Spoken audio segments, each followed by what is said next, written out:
Falkirk TV is proudly sponsored by GM Landscape UK. John, we face Ayr United tomorrow. What's your thoughts on the game? I would always expect a difficult game at Ayr. Scotty Brown will have his team fired up. I mean, they've got ourselves Friday night, and next Friday night they've got Livingston. For Ayr to have any chance, they've really got to try and win both these games, so they'll be giving it everything they've got. Yeah, they've got an outside chance. I think most neutral people would say that. I'm sure everyone at Ayr United will have maybe other thoughts, and they'll be trying to win every game between now and the end of the season and hope that they can sneak over the line. I get that. So we've got to be very much at it. We've got to be right from the word go. There's no way that you'll walk into Ayr and they're not going to roll the red carpet out for you. You're going to have to fight and scrap and, you know, everything, scratch and bite, well, everything to get a result tomorrow night. So that's what we intend to do. We intend to try and get a result there. We're in a good position. We're coming off the back of a really, really good performance. But every game's different, you know, every game's different. We would hopefully play like that. However, I'm sure Ayr United have got plans to try and stop us playing like that. So these are the conundrums that you get in every game of football.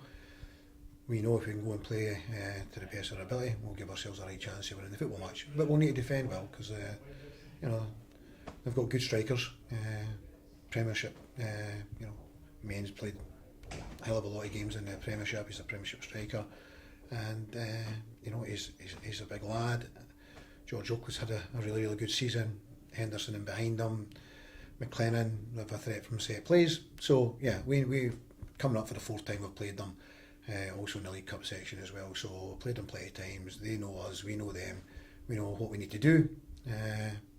Hopefully we can produce that performance that gets us the win. I mean, it's not a venue we've had much luck at this season, with that League Cup game hitting the woodwork a number of times, and then in the last game in the league, with Luke being sent off, which was later rescinded.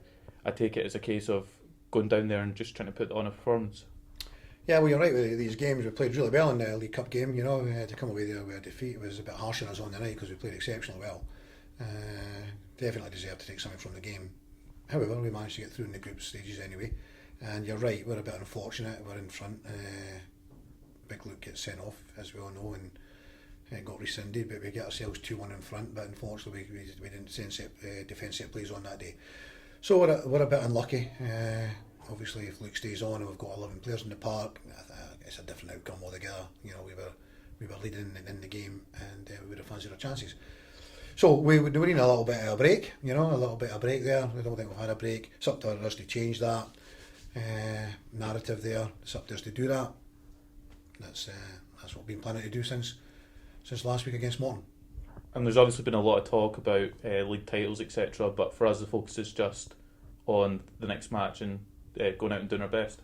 Yeah, that's how we've got to where we're at. You know, we've got into that position by taking the next game, putting everything into it, applying ourselves, fighting for each other, backing each other up, supporting each other.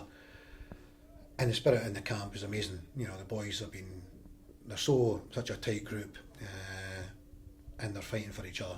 You know, every single one of them. Even guys, we've got a huge bench, great quality on the bench. Obviously that means we've got a really, really good team on the pitch. And we've actually got some really good players sitting in the stand now, such as the strength and depth in our squad. So it's a nice position to be in. We've got options to change things. It was nice last week as well, late in the game, you know.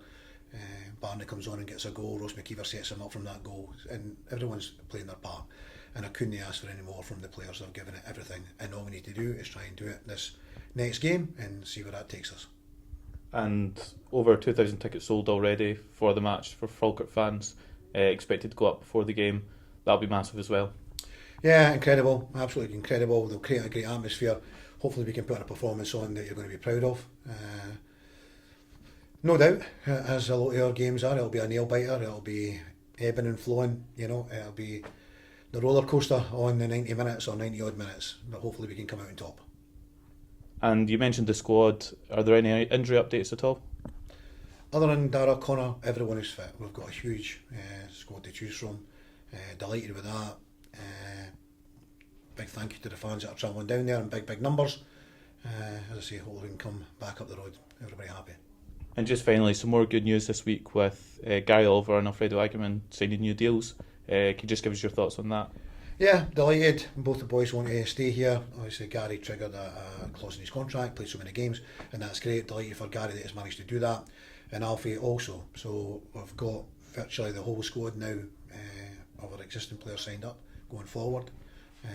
We're speaking with one other, so that would then hopefully mean everyone, and we'll see where we get to, what league we're in, and what we can do in the summer. John, all the best for the game tomorrow, and thank you very much. Thank you.